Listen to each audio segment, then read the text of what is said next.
Hello and good morning. This is episode 2 of Craig Does Stuff. And in this episode of Craig Does Stuff, we're going to talk about trellises. My wife's in the garden. She's watering. We're trying to beat the heat today because it's been so dry. Hello. Our little dog is in the background hanging out, rolling and stuff. He shouldn't be.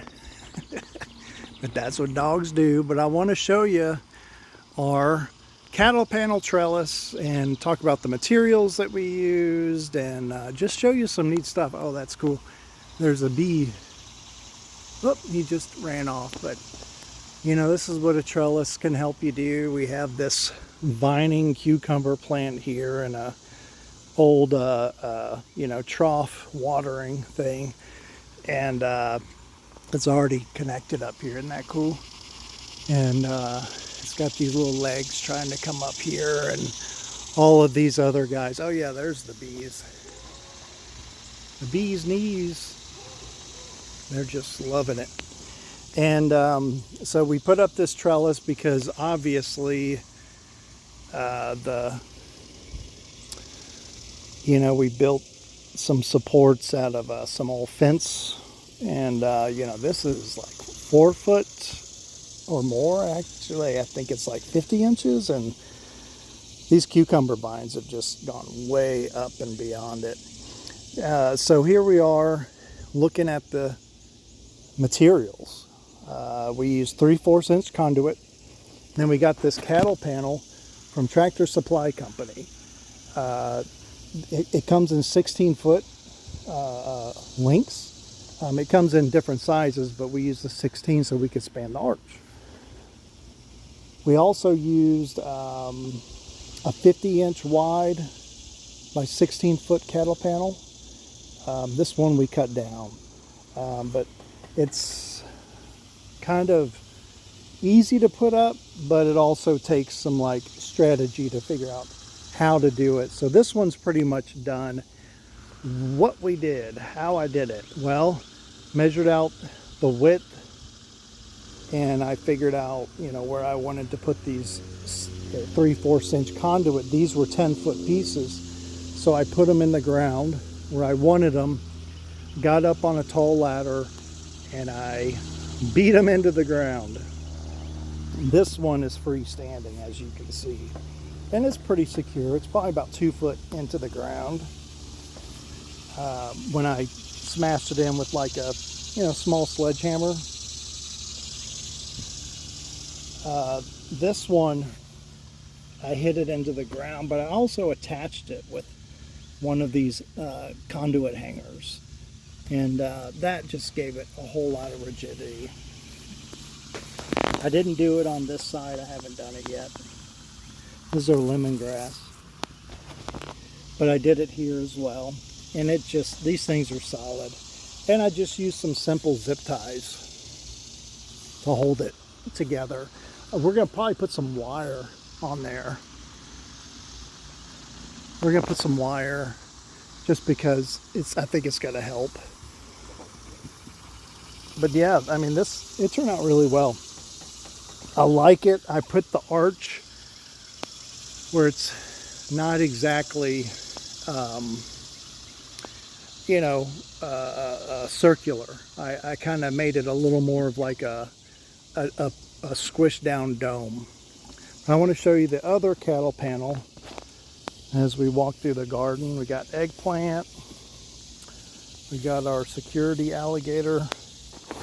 We got maybe zucchini. Here's the hammer. I think this is like a 9-pound number 4 hammer. Yeah, it's a beast. So here's the other cattle panel that we put up. We connected part of it to the chain link fence with our neighbors, with their permission, of course. And then I connected it, right here. So these are also pushed down into the ground a couple of foot. But here's some materials that I use. vice grip. The vice grips were really helpful because when you're putting these up in place, it's good to use. I tried using clamps, like clamps you use for like woodworking and projects and stuff like that, but that didn't really work. So I just had a bunch of different assorted clamps, and so it's kind of holding it in place. I'm not really going in order of like what materials to buy. Let's go step by step. I'm kind of showing you like the finished product and how it was all secured together, and I trust that you can figure this out too. One thing that I found, which was not planned at the beginning, was having ratchet ties, and you can see that there's a ratchet tie holding these two from keeping them from spreading out. That has been really helpful. When I'm putting in these poles, of course I'm leveling them, hitting them into the ground. I'm checking them while I'm leveling them. While I'm hitting them in the ground, I'm leveling them. And because you're putting this arch into the cattle panel, of course, you've got to bend this material. And naturally, it kind of wants to spring out unless you have it like pre-bent. We tried doing some of that. We tried pre-bending it. It did help.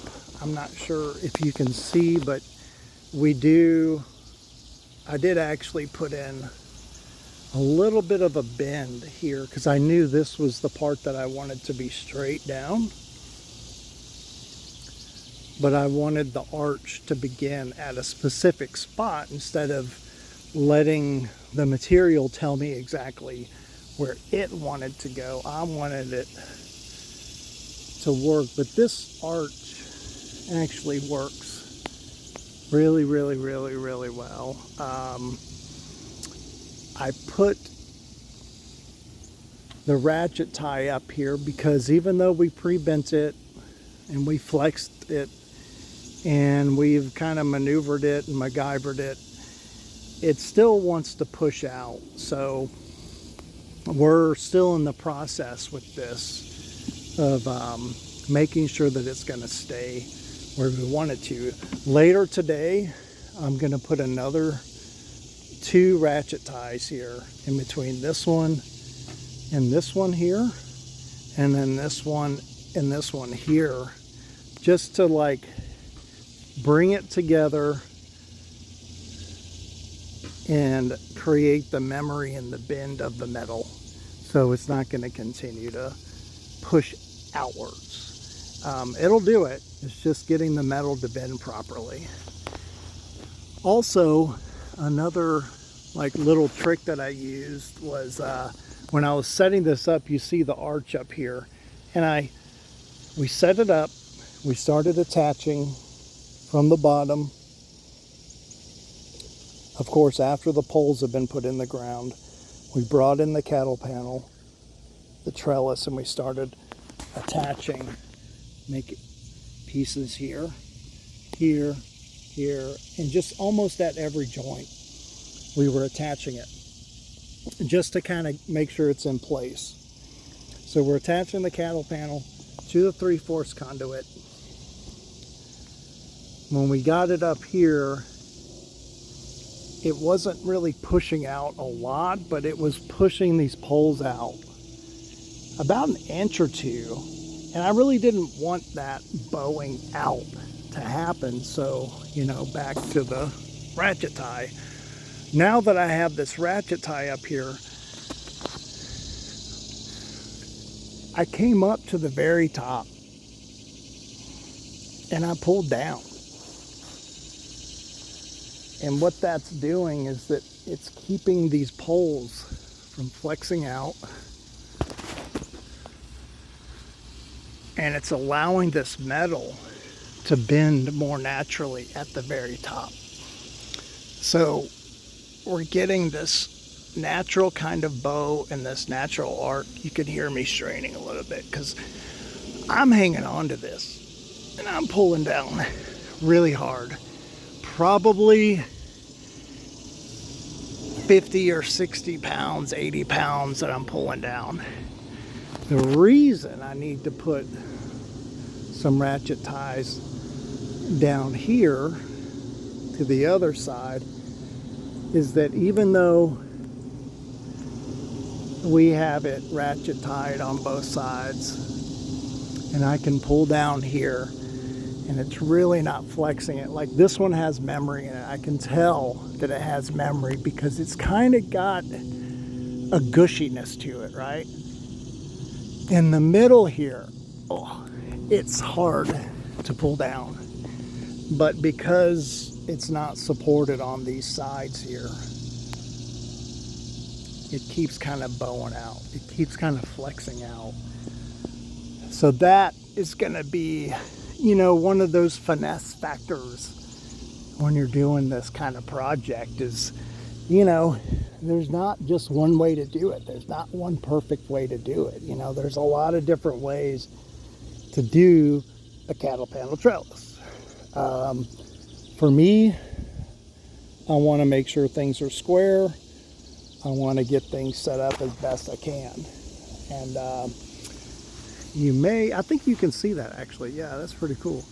There is you can see the bow in the trellis here. See that bow? Whoop. Yeah, and that's what we've got to work out and finesse. Once this middle part is worked out and finessed and brought into the middle, we're going to release it. It's probably going to push out a little bit, but it's not going to push out much. We've got it so secured into the ground, 2 foot of conduit into the ground.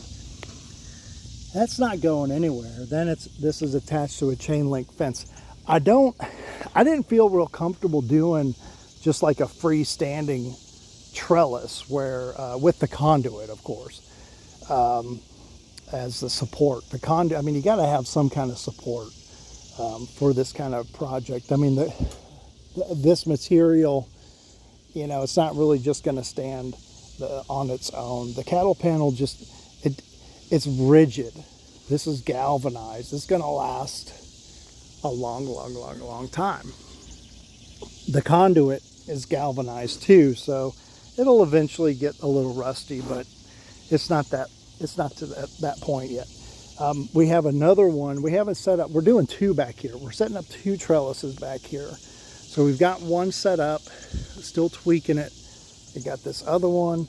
Gonna set it up sometime today, and I guess I'm going to show you what we've done, like to prep it. I guess I'm doing this in reverse, forgive me for that, but these, when we move this cattle panel, you can see it's laying on the ground. It looks like it's just like a bent fence, but I've got this barrel. I decided on the first trellis, I just did it all by hand. I didn't use a whole lot of materials. It was a little narrower. It's not the 50-inch wide. I cut it down to 2 foot wide, and it was a little easier to handle. So I just did this one all like, a la carte. Just did it piece by piece by piece. Figured out all the materials I needed to use. So I'm sharing the benefit of my experimentation and my MacGyvering ingenuity here. We all love that MacGyvering ingenuity, don't we? So back to this dude. I use these bungees just to kind of hold it here, but when we originally bent it, we decided to use the ratchet ties, because that's just a great secure way. Also, I had to figure out with a 16-foot piece of cattle panel, and then of course you're going to bend it near the middle, but when you start bending this, we had it leaning up against a fence, and we just kind of started bringing it around. We just had it like this, and we just started bringing that cattle panel around, and it kind of naturally finds its middle. And when it found that middle, you know, we put the bungees on it, we put the ratchet ties on it. Once we found the middle, I determined the height. Ooh, my wife broke a bamboo stick in the garden. And but we found that if you count up 9 rings or rungs or 9 sections here, so you got to start at the bottom. 1, 2, 3, 4, 5, 6, 7, 8, 9. This is where this bungee is at 9. The trellis that you saw in the background, the one that the bigger one and the smaller one, they're both at 9, and that is plenty of height. That's basically the straight part of your trellis. The vertical up and down part is about 5.5, 5 and 3, 5 foot 10 inches tall. And then of course from here you're looking at easily 6 foot, 6.5, 7-ish. So the top of this panel, as you saw, I was grabbing it, probably 7.5 foot tall. The barrel, ironically, I was using as my ladder. I just decided I'm going to use a little ladder, and I'm going to come over here and step on this big barrel. That's just what I decided to do. But yesterday, after doing the first trellis, then after doing the second trellis, and we were doing all this bending and trying to make sure this arch happened here, because you saw that I was pulling down from the top, doing all this securing, XYZ. Well, I decided yesterday I was just going to put it around this barrel, and I just tugged really hard. And I think it helped a little bit. I think it helped some of the memory. You don't have to use this. I mean, I did these first 2 without using a barrel, The trickiest part was using this right here, was getting this bend right here where your vertical gets to the point where your arch begins. So I used some vice grips, put a vice grip on one side and then tried to bend it. This took some muscle strength. If you don't have the ability to do that, or you don't want to do it, it's going to work fine. I mean, you're going to get a trellis. It's going to be awesome. Like whatever you do, I think any trellis is awesome. I've built some trellises before, but this is my first time doing a cattle panel trellis. I'm excited. We've got purple hull peas here. Look at this. We put this trellis up yesterday, and these purple hulls were getting to the point where they needed some support, and we caught them right at the time. I mean, look at that. Look at that. Look at that. Look at that. We didn't put it there. It just found its way up. It just knows. How does it know? But it just knows. Look at that guy. So purple hull, I think it's an heirloom pea. We got these peas from Mount Vernon, George Washington's home. And they have a really cool old garden up there, and it's all heirloom stuff, and we thought, man, let's get some of that. So we bought a bunch of those. We loved them.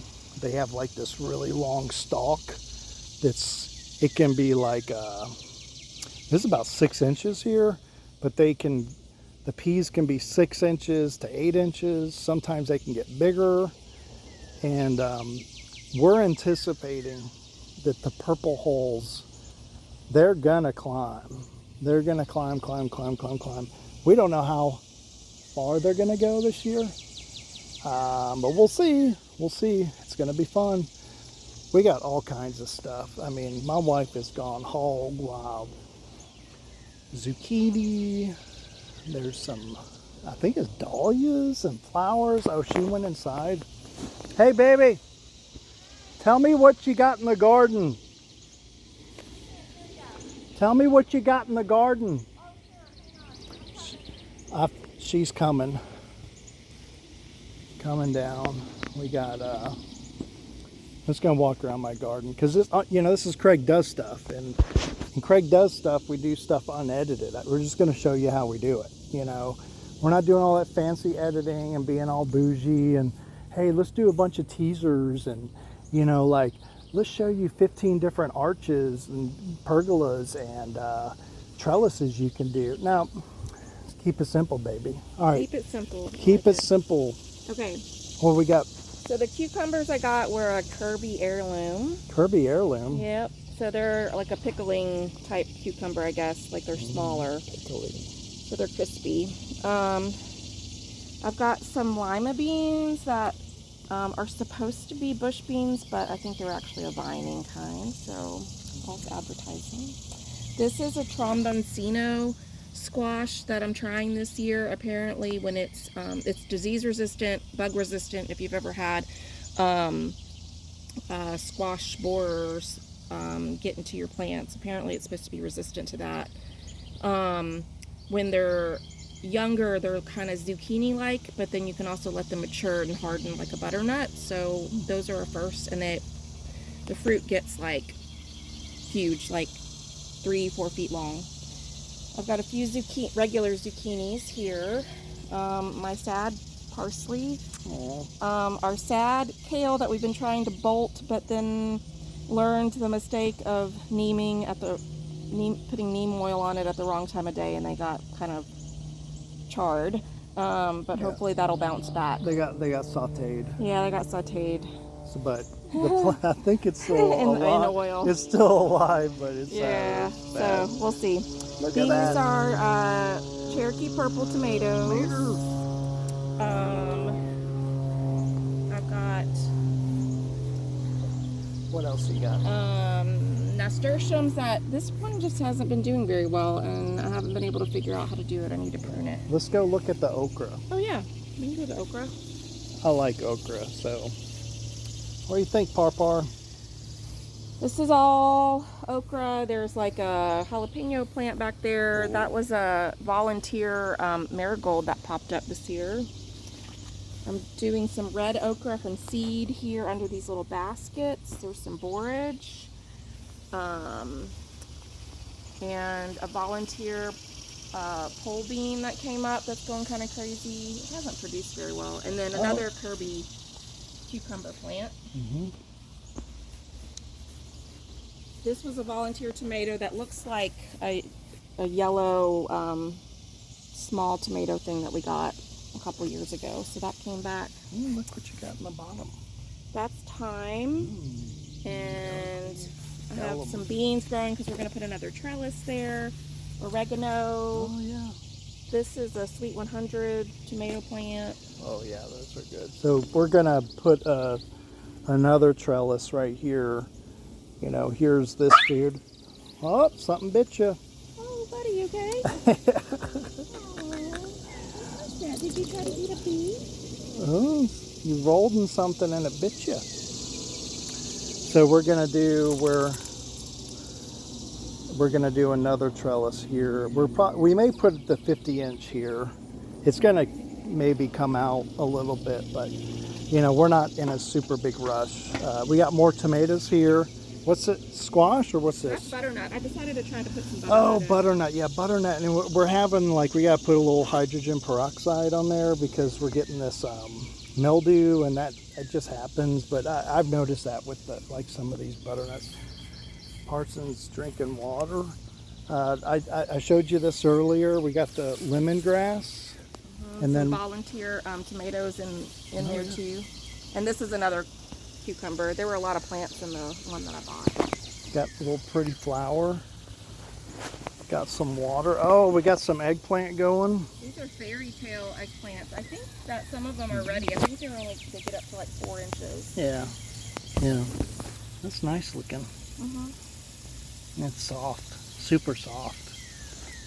And you know, let's talk. We're gonna talk. You're getting, but this is bonus content. This isn't just trellis talk. This is garden talk. This is you know, I think people that have tried not butternut squash, yellow squash, know the saga and the battle of the squash borer beetles. Or I don't think they're a moth. It's like a moth, and they come in, and what do they do, baby? So they'll lay their eggs. They're like a copper colored egg, and they randomly you got to look in these places, and then you got to look in the little grooves of the when the flower bulb is like not bloomed yet, and they're random little copper dots, and you got to take those eggs off. Otherwise, what happens if they hatch is that the larvae will come down and bore into the stem, and it leaves. You'll know that you have them if you see some frass. It looks like sawdust. There was one that entered right there, but the sawdust isn't there, but it left that scar there. It's that kind of colorization, but it looks like looks like sawdust. Yeah, it looks like something is literally bored into it. Yeah. And then it feeds on the plant, and those are usually what are getting it if like overnight, basically your squash plant starts to wilt. So we've used Captain Jack's BT spray, which is a bacillus something another bacteria that you can spray on the outside, but we figured out how to also inject it into we use actually a turkey based not baster, injector, you would marinate it with. Turkey injector. And injected some of the BT into the stalk directly, and that really helped. But so when you put that turkey injector in, like, you know, you can preventatively use that stuff. So like before you see some frass, you can inject it, and there's a hollowness. I mean, a lot of people, you guys know, like people that have gardened before, there's a hollowness to this stem, and you can inject it. We did it at an angle. You know, we didn't come in just straight into it. We kind of came in at an angle to make sure that, you know, we hit that hollow point, and we injected what is it called? The bacillus? Or yeah, it's Captain Jack's BT spray. Yeah, and we did have the frass, and we did have some of these dudes in there, and it worked. It totally really worked. We were surprised. Yeah, it's our first year that we've been successful at managing that. Yeah, but probably for about two plus weeks, every morning and every night, I was coming out and making sure I picked off those eggs. That's the other part of the preventative part. Right. But now I'm managing the powdery mildews. And we also sprayed the Captain Jack's too, onto it. You don't have to just inject it. You can actually put it onto the surface as well. And so, gosh, what was it? This time of year, these dudes are toast. They're toast. We got a couple of squash, but right now we're just kind of getting too late in the year. We got a lot of other stuff in our garden as well. Look at that bee. Where'd you go? But yeah, we've just got a lot of good pollinators going on. And, you know, here's my face. That is our trellis garden activity du jour. Check that out. Isn't that beautiful? You did a great job. You did a great job. Well, it wouldn't have anywhere to grow without you, so. Yeah. On this episode of Craig Does Stuff, we have conquered the realm of trellis making. Trellis making is what you decide to make it. Stay in school, kids. Don't do drugs unless they're prescribed by your doctor. only as prescribed, coming from a pharmacist. Only as prescribed. But this prescription is make a trellis. Go to Tractor Supply Company and get this. I mean, you gotta have a trailer. That's fun. But this is pretty easy. I would also advise, okay, this is a pro tip. Do it early in the year. Do it over the winter time. Don't do it in July when it's just hot. But we're out here this morning. I've had to do this in the mornings and in the afternoons because it is just too darn hot to do trellises. These suckers are gonna be here for a while. I love them. I mean, they just, in my opinion, they just look great. And look, our dog even just thinks, look at this, man. He's just hanging out, doing his thing, eating a chicken wing. So I'll end this on some squash and bee pollination content. I mean, come on. You don't need to edit nothing. Just do it. Thanks for watching. I am the original Craig Does Stuff since 1972. I hope you got a lot from this video. If you have any questions about how to do this, you can let me know. If you have any constructive comments, it's awesome. If you got some nasties to deliver, I ain't got time for that. Just ain't got stuff to do, baby. Peace.